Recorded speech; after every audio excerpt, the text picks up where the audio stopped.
This is a ball, and this is a pendulum. It's missing the string, but it still works. You set the pendulum on the table, drop the ball, and the ball will swing back and forth almost forever. These tubes have different shapes, but when you pour liquid into them and hold them at the same level, the liquid rises up at the exact same rate. You would think it might fill up one of the smaller tubes before the bigger tubes, but it fills them all up at the exact same time. This gadget uses centripetal force to stop your coffee from spilling. Usually if you have a full cup of coffee and you try to transport it somewhere, it's going to spill out all over the edges with the slightest movement. But if you put your coffee in this device here, then as it moves around, it will always go to the bottom thanks to centripetal force. I can pick it up, it doesn't spill. I can swing it around big time like that, but as long as the motion is fluid, it will not spill a single drop. This is a nail, and this is a balloon.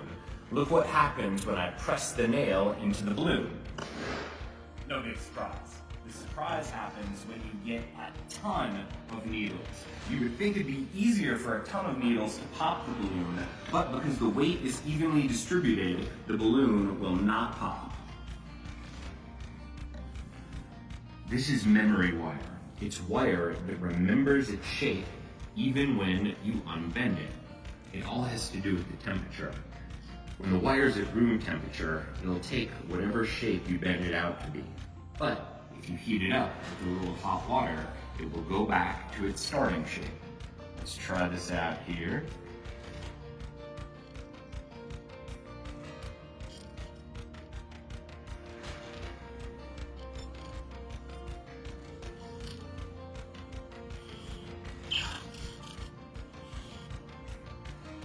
Most people can't even balance one nail on the head of another nail, but it's actually possible to balance 10 nails on the head of one nail. It's actually easier to balance 10 than it is to balance just one. It's easy if you know the physics secret. You have to put all the nails on top of one of the nails in an alternating fashion. You put down every nail, but you leave yourself one. This one goes on top of the rest of the nails, and then the nail's weight will actually hold the other nails into place, and you can balance 10 on one. This is a Gazinta box. That means that the inside of the box is actually bigger than the outside of the box. Right now, the white box is the big one. This red and yellow box fit right inside of it. But even though it's smaller, it's big enough to accommodate the larger box. That's just basic physics. This is a wave machine. When I turn the handle right there, it's going to make 3 different types of waves. The first one you'll see along the black circles. The second one you'll see along the gray hexagons, and the last one you'll see going up and down with the gray lines there. Look at this. Here's the first wave. Now you can see the next type of wave, and then here's the last type.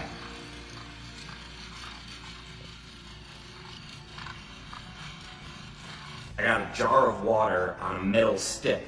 The metal stick is connected to another jar of water. If I flip it upside down there, you can see that there's a buoy hanging from the lid of that jar, same with the other side. Then you put this on the peg there, and that means we can give this a nice spin. Now when we do, the buoys are going to travel to the side of the jar, but it's not the side you think. Look at this, the buoys are actually going to the middle. This machine runs forever. Well, almost. It's made of a very heavy metal wheel and 2 threads connecting the wheel to a bar at the top. When the wheel gets to the top, it's filled with potential energy. Then, as you let it go, it converts to kinetic energy, bounces down, rolls itself back up, giving it more potential energy, which converts into kinetic energy again. I'm going to let it go, and we'll see how long it can go for before it loses height. All right, here we go. 3, 2, 1, and drop. It goes down, and then it goes almost back to its exact starting place. If you look, the amount of space that's going down each time is minimal. This is as close to a perpetual motion machine as you're gonna get.